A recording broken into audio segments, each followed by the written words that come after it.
Welcome to Heidi Relationships. Today, we'll read some more stories from Reddit.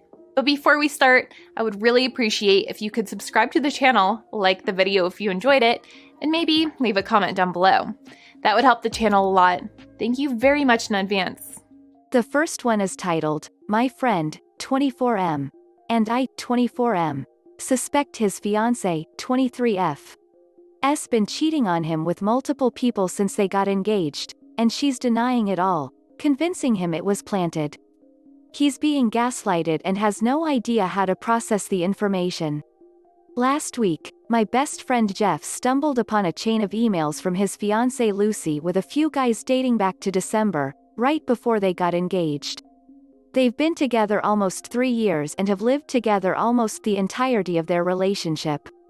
Jeff originally looked at the chain of emails not because he saw a message from a former college friend named Jarvis, asking why they weren't talking anymore, but because Lucy replied with, "I told you this is how things were going to be from day one." In the text thread, they were talking about finding each other attractive, going on dates, what she should wear, him imagining her in a bikini, and her at a point saying, "I'd rather you make me suck something else."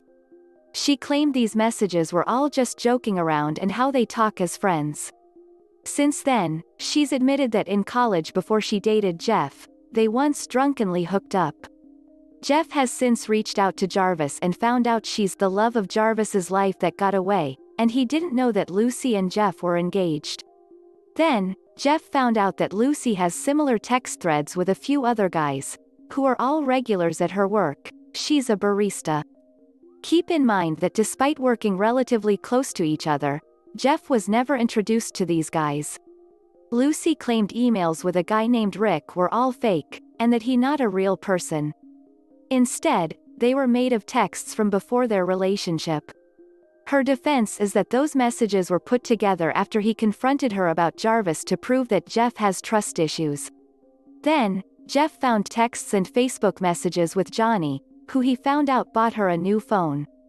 Jeff has no proof that anything happened between them, but the last time they hung out she came back with a $500 phone she claims she got a good deal on, then admits she paid nothing for.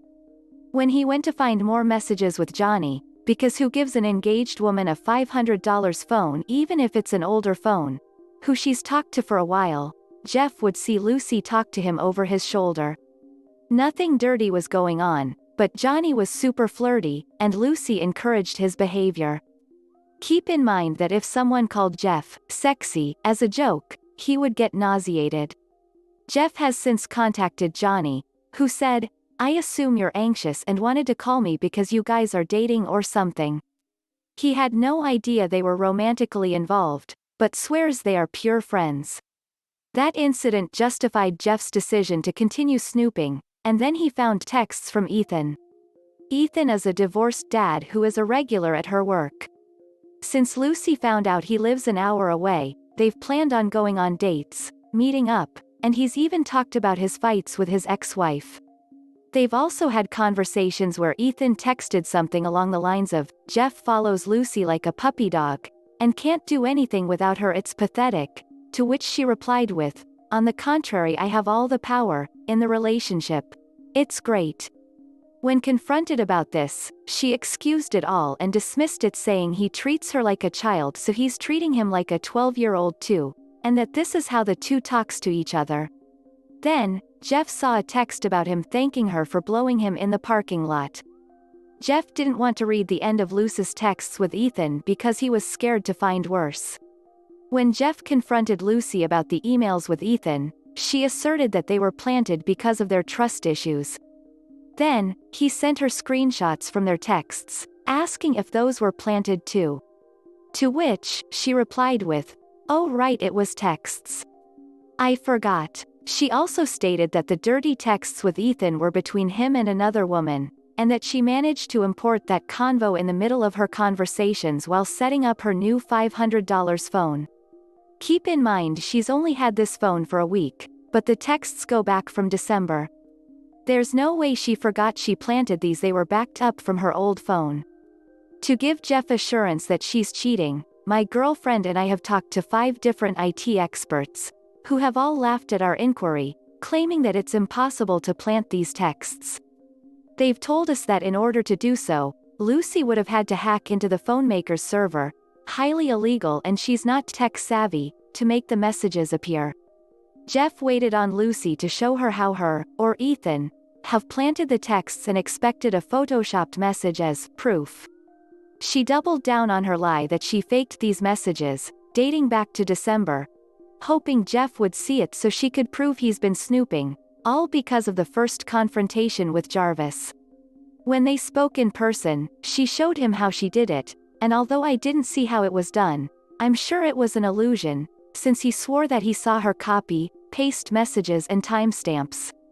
As far as we know, she used a third-party app to look like real messages. And sadly, Jeff believes her. Since then, Jeff has found more seats on Facebook messages between Lucy and a female coworker, including a shower sex simulation, which she convinced him was taken out of context.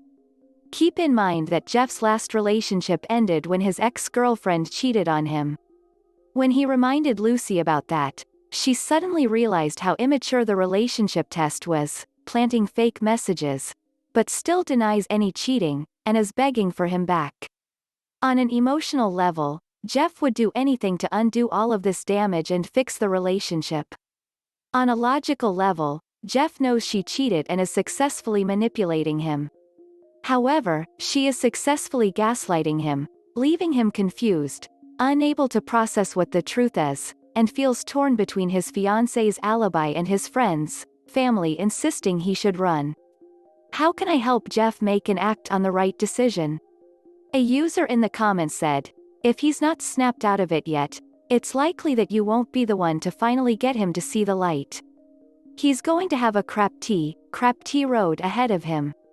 So, the best thing you can do for him is to be Jiminy Cricket. Be there to remind him and encourage him to be critical and examine and consider himself as he makes decisions. Another user said, how about getting some of the Johnnies, Ethan's whatevers to testify and confront her with or to open up Jeff's eyes? And if it all doesn't help, you could advise him to at least call off the engagement for now and let her earn her trust. Maybe panicking about that will make her reveal her true colors. The next one is titled, Update, My Friend, 24M, and I, 24M, suspect his fiancé, 23F, has been cheating on him with multiple people since they got engaged, and she's denying it all, convincing him it was planted. He's being gaslighted and has no idea how to process the information. You're all right, it's hardcore gaslighting. Since then, he's been crashing at our place and ignoring 90% of her texts. He refused to end things without closure and absolute proof, and she still refuses to admit that what she did was cheating. The two met at a cafe with my girlfriend Sally as a mediator. Sally and I have known Jeff for 12 years, and Sally was supposed to be Lucy's maid of honor. After they talked, Jeff went in a loop saying, I can't do this, I don't want to end things, but I don't want to stay. I can't do this. 4 hours later and no progress, they came home defeated, as Lucy stated she refused to break up unless he could say it to her face. Since then, things took a turn. Lucy claimed she was pregnant, then that she miscarried. The lies didn't add up and we convinced Jeff that she made it up to get back with him. Jeff's been depressed, but finally got the courage to end things with her via text message, since he couldn't end things to her face. However, for the hell of it, we reached out to Lucy's first real boyfriend, who for the record she claims she walked in on him sleeping with her friend but refuses to tell her parents the details. I messaged him basically saying that I'm friends with her current and there are inconsistencies that needed to be cleared up. I asked what the cause of their relationship to end was, as her side is unconvincing. I apologized if the message brought back past memories for him, but if it could help my friend see the light it would be greatly appreciated. 2 weeks later, he replied asking the reason, infidelity on his end but with inconsistencies in the story. He replied with the following. It's a long story, I don't know if I can explain all of it. But my side is the exact same. Except I had some pretty obvious signs of cheating. I found texts on her phone, she would sometimes disappear for a whole week with a guy on vacation and not respond to me. The reason I broke up with her was basically after finding things on her phone on top of the stuff I knew she was lying about. I realized how good she was at burying that side of herself. That, coupled with the long-distance relationship we had in college, it just wasn't worth it. She will deny everything till the bitter end like she did with me. I found things on her phone, left them open for her. When I confronted her, she had deleted them and was denying all of them despite knowing I saw them not a couple of hours ago. I'm not saying she is the same person she was then. I've changed, I'm sure she has. But take things with a grain of salt. Once I let Jeff know about the ex's response, he went, "What the F*********, and was shocked, but seemed relieved that he wasn't going crazy. It gave him more peace at first and the confidence to end things. After this, she appeared at my house unannounced, when none of us were home, but my roommate let Lucy know that Jeff wasn't home. This assured Jeff that it has to end. He did so via Facebook Messenger. Since then, he's felt like a victim after researching how gaslighting is a form of domestic abuse. To this day, his friends assure him that he made the right choice, but still hasn't packed up his things. He also feels like it's not fair that he had to make the decision and end things. He also still can't truly accept the reality and prefers to stay in a loop where he strives for normalcy. As a friend, I don't know how much more I can help, but if Lucy shows up unannounced again, I will call the police. From what I heard, she won't accept that it's over, and believes there's a chance she can win him back. When she's at work, we will go to their apartment and pack up his belongings. Fortunately, their lease is up next month, and he knows he can never forgive her, but wishes he never found out. Time is the best way for him to heal, and he is seeing a therapist for his OCD, anxiety, and these relationship issues.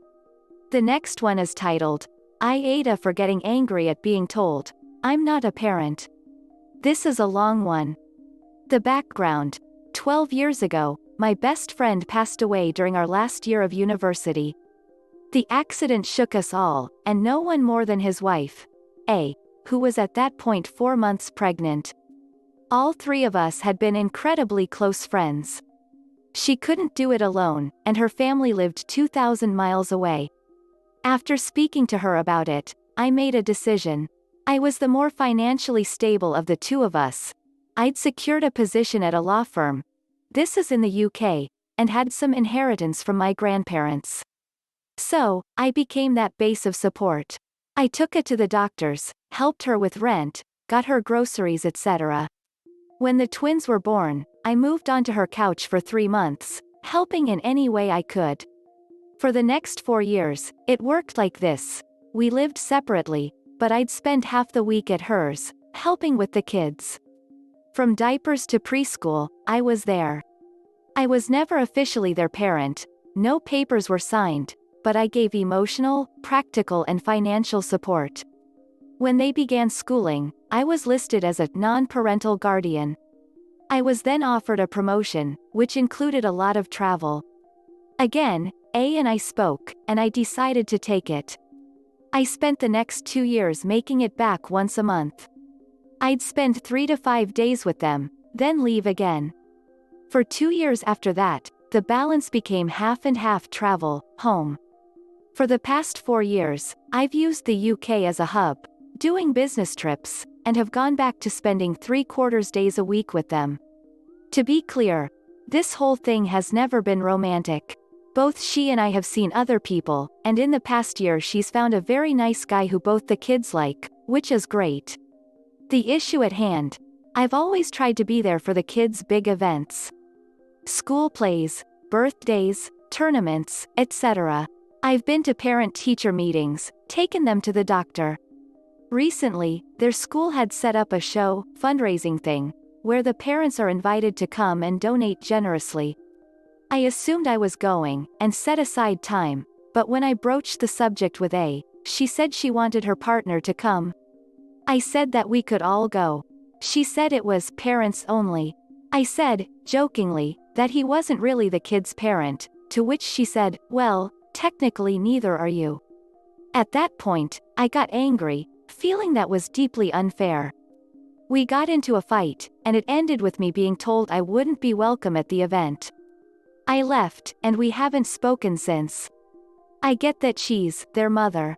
She has a genetic and legal position that I don't, and I'm not angry about her wanting her partner to come to the event. Being told that I wasn't a parent though, that hurts a lot. I think it's mostly the fact that for me, the way she said it really seemed to imply that I wasn't important in their lives, and I think I was justified in reacting. But that's why I'm here. So, Reddit, IATA? A user in the comments said, NTA. I say she is the butthole because it sounds like you were the parent when it was convenient for her financially, emotionally, whatever was needed. To then turn around and exclude you from something you want to be a part of. Can she not get an additional invite? After all you have done must feel like a slap in the face. I get that they are her kids, I truly do. But if someone were to do all of that for me, I'd go to the moon and back for them if they asked to show how thankful I was. All that being said, and also reiterating that I think you are an amazing person to have done all of this. Maybe it sounds like it might be time for you to step aside and let her foster and grow her family now without so much intervention. Another user said, NTA. This makes my heart hurt. If this is how she felt the entire time, she shouldn't have let you invest so much into the children's life. Because she now has someone and is changing her tone, it makes me feel that she used you for convenience so she wouldn't be a single parent. However, she is the legal and biological parent, and she had every right to decide who is in her children's lives. I'm so sorry, bud. I hope that she thinks long and hard about this and comes around. The next one is titled, Update. IATA for getting angry at being told, I'm not a parent. Well, it's been a long several months, and a lot has happened, so I thought I'd give Reddit an update. There were a lot of NTAs and NAHs on the last post, but a lot of, you're not their parents as well. A mixed field, but a fair assessment.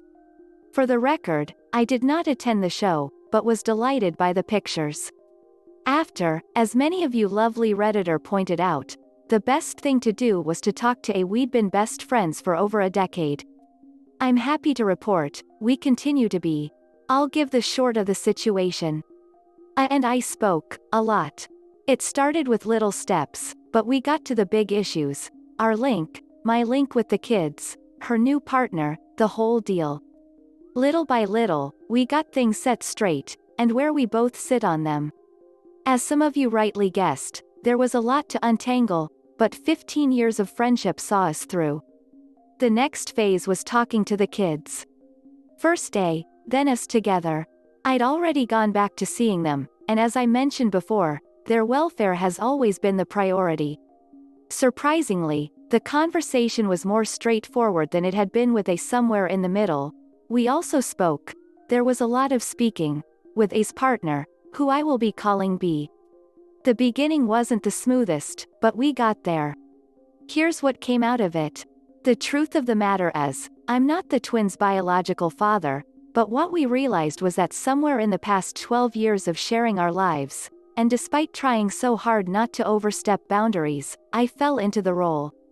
I can't separate myself, and they don't want me to. So slowly, we've been working on what this new, unconventional normality looks like. B has been a surprising godsend in all of this. I really think A's found a good guy. I'm still mostly called by my nickname, but the slips have gone uncorrected. In the meantime, B's gotten his own moniker. A little way down the line in all of this, COVID-19 became a thing, so we decided to take a big jump. I moved in. For the duration of quarantine, it was easier than moving their whole household into my flat. No better way to put an arrangement to the test. I'm back to my university days of sleeping on the couch, working at the kitchen table, and cooking every dinner. I've stopped not one, but two doomed attempts at self-dyeing hair, and had a conversation with one twin about taking my surname when he's older. He thinks it makes his name sound cooler. I've said that we'll ask his mom. So, Reddit, I hope that this can bring a bit of joy to the IATA community. It's not easy, we're adjusting, and we know that this will remain unconventional. However, the kids are happy, and we adults are too. The next one is titled, I Ada for telling my mom that she's the cause of all my brother's problems? I, 33F, have a sister, 30F, and a little brother, 17M. My mom, single mother, our parents divorced while she was pregnant with my brother, was a wonderful mother to both me and my sister. However, she switched up incredibly while raising my brother, so much to the point that I offered to raise my brother instead. So, my brother, who is now a junior in high school, has self-esteem issues, especially related to how he looks, weighs. He was a chubby baby and my mom used to say negative things to him all the time, which I guess kind of ruined his self-esteem. My sister and I always called him cute, handsome, etc., but obviously our mother's words had a bigger effect on him. To put it in perspective for you guys. He is 6'1", underweight, objectively a good-looking kid, yet still finds himself ugly and or fat. I, a 5'8" woman, weigh more than him and am at a healthy weight. Anyways, despite everything, he's still a cheerful and talkative kid who really does love our mother, and this makes me 10x angrier. Now onto the problem. I made a mess in the kitchen yesterday while doing a little baking and accidentally fell asleep on the couch due to exhaustion and forgot to clean up. My mom saw the mess and started screaming at my brother, and my brother said that he'd clean it up and that he was sorry. He basically admitted to doing something he didn't do, and when I found out, I immediately told my mom it was my fault, but she said that it was fine. I asked her to apologize to him, but she said that he was a man and that she doesn't need to. I got mad and told her that if she kept this up then her son will end up doing something drastic. She said that she wasn't doing anything, and I said something along the lines of, seriously? You're literally the cause of all his problems. I also called her a terrible mother. She got mad. She said, I didn't go through all this crap for my own daughter to take a boy's side of her own mother's. She made a lot of gender-based comments like, you're a girl, you should take my side, and, he's a boy, he deserves it, etc. Then she went to her room and slept. Honestly, I'm just confused now. Also, while I don't regret standing up for my brother, I feel like maybe I shouldn't have blamed her for all his issues since it's a pretty big accusation and she's obviously hurt. I'm thinking I should have been more mature. Plus, she wasn't a bad mother to me or my sister, so maybe that was uncalled for too? But yeah, I Ada for blaming my mother for all of my brother's problems? A user in the comments said, she sounds misandrist AF. Does he happen to look like his father? NTA at all. I would talk with your bro and try to be his shoulder. Your mom is completely ducking him up and it may be too late to undo all her damage. Another user said, wow, you're NTA, but your mom surely is. Boys need to be loved and nurtured too. It breaks my heart to hear that she thinks he doesn't deserve an apology, just because he's a man. He's still a child. She's an adult. She should know better, and your brother deserves an apology. It's great that you're standing up for him. He needs a good support system. The next one is titled, Update. I Ada for telling my mom that she's the cause of all my brother's problems? So, nobody really asked for an update, but I'm a bit bored, and though why not? First off, I'd like to say that after reading your replies, I think the reason why mom is horrible towards my brother is a mix of him looking like my dad and him being a boy. But I don't know for sure. Now for the update. A bit after I made the post, I went to talk to my brother who was in his room. He was fine, but when I asked him to tell me how he felt about, well, everything, he broke down. My heart broke into a million pieces. At that moment I knew that he couldn't stay with our mother anymore. So, I called my boyfriend of 5 years and asked him if my brother and I could move in for a bit. He has the space, and my brother gets along with him, so he agreed. My mom didn't give a crap. She didn't even say goodbye to him. She asked me if I could stay but completely ignored my brother's presence. I tried my hardest to stay calm and not shout at her for it, but the way she was acting was so mean. According to my sister, my mother still makes mean comments about my brother even though he's not there, so staying calm is really hard right now. Anyways, I called my dad as well and basically told him everything. He was a bit angry at first because nobody told him this before and he wouldn't have left any of us in a different country had he known. But he calmed down and talked to my brother for like over an hour, and by the time he hung up my brother had tears of joy and relief in his eyes. It's still unclear whether my dad will be visiting or if my brother will be moving or how we're going to proceed from now on due to you know what, but I can assure you that my mother won't be able to say anything to my brother again. Unfortunately, I am unable to put my brother into therapy because I don't have a lot of money on me, but I will try and talk to one of my friends who is pretty knowledgeable in the mental health department and see if I can help my brother. Thanks to everyone who gave their 2 cents smiley face. Edit. Jesus. Thank you all so much for the advice, information, awards, seriously whoa, kindness and yeah everything. I've taken everything into consideration and have tried to respond to as many replies as I can, there's too many I'm going to do some research and will look into getting some help for my brother. I'd also like to say that if you're went through something similar, I'm rooting for you, and I know many of you may not be religious, but I am keeping all of you in my prayers. Seriously. Thanks so much for everything and I hope you all have a wonderful day, night.